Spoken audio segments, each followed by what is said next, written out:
ଆମର ଘରେ ଠାକୁର ପୂଜା ହେଉଛି। ଆଉ ଆମ ଘରଣୀ ଏଠି ଠାକୁର ପୂଜା ପାଇଁ ଫଳ ମୂଳ ସବୁ କଟାକଟି ଚାଲିଛି, ଛଡ଼ା ଛଡ଼ି ଚାଲିଛି।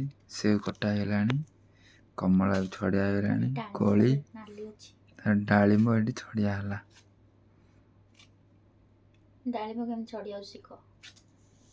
ଦେଖ ଡାଳିମ୍ବ ସେ ଶିଖଉଛି କେମିତି ଛଡ଼ିଆ। କିଛି କାମ ଗୋଟେ ହାତ ଗୋଡ଼ ସବୁ କାଟି ଦେଇକି ଥୋଇଦେବ, ସେ ଛୁରୀ ଯୋଉଭଳିଆ ଚଲଉଛି। ଡାଳିମ୍ବ ଛଡ଼ିଆ ପୁଣି ଶିଖିବ। କେତେ ଜଲ୍ଦି କେମିତି ଦେଖ ଛଡ଼ିଆ ହେଉଛି।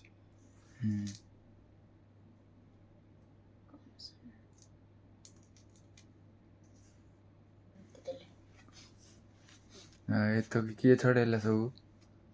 ସେ ସେଉ ତକ ମୁଁ କାଟିଲି, ସେ କମଳା ମୁଁ ଛଡ଼େଇଲି। ସବୁ କରିଦଉଛ ଖାଲି ଗୋଟେ ଡାଳିମ୍ବରୁ 2-3ଟା ମଞ୍ଜି ଛଡ଼େଇ ଦେଲି ଯେ ହେଇଗଲା ତ। ଜଣେ ଲୋକ ଯଦି କହିବ ନାଇଁ, ସେ ଯଦି କହିବ ନାଇଁ ମୁଁ କରୁଛି ତାକୁ କଣ କିଏ ମନା କରିପାରିବ? ନାଇଁ ହଁ ତୁ କରୁଛୁ। ତତେ ଜଣା ନାହିଁ, ତୁ ଶିଖିବାକୁ କହିବୁ। ନାଇଁ ତମେ ଏତେ କଥାରେ କଣ? ବାଧ୍ୟ ଅପସନ୍ ନାହିଁ। ମତେ ଏଇନେ କହିଲୁ, ମୁଁ ଗୋଟେ ସେଉ କାଟୁଥିଲି ଯେ ମତେ କହିଲୁ କି ଗୋଟେ ଖାଇବେ, ଏମିତି ଗୋଟେ ଡାଳିମ୍ବ ପୁରା ଛଡଉଛୁ। ଗୋଟେ ଛଡଉନି ତ, ଆଉ ମୁଁ ଫାଳେ ଛଡଉଛି। ଫାଳେ ଛଡଉଛୁ? ଆଉ କଣ ଗୋଟେ ଛଡଉଛୁ ନା?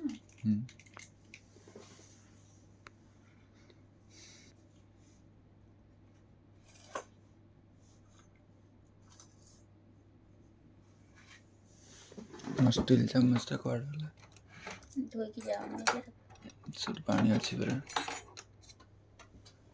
ଏତିକି ପାଣି ତ ସବୁ କରିଦେବ। ଏଠି ମଣିଷ ଖାଇବେନି।